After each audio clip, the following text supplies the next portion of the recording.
Hello guys, welcome back. I'm going to show you here how we can start to create thumbnail on Figma. So what we're gonna do is about to discover a frame which is really through this kind of sorry, we can do it again, Anita.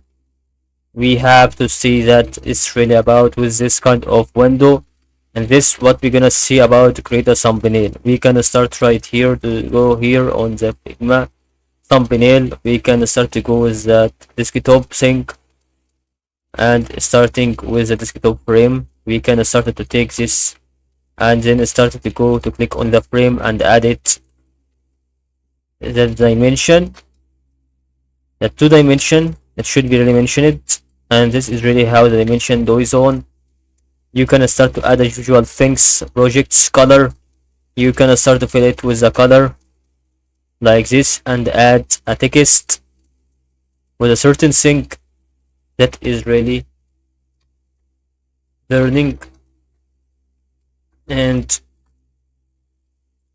okay, English learning, for example, for kids. And then I started to add a certain icon SVG. Maybe this can be really like this, and you can add this like a thumbnail. And I hope you guys see this video helpful through this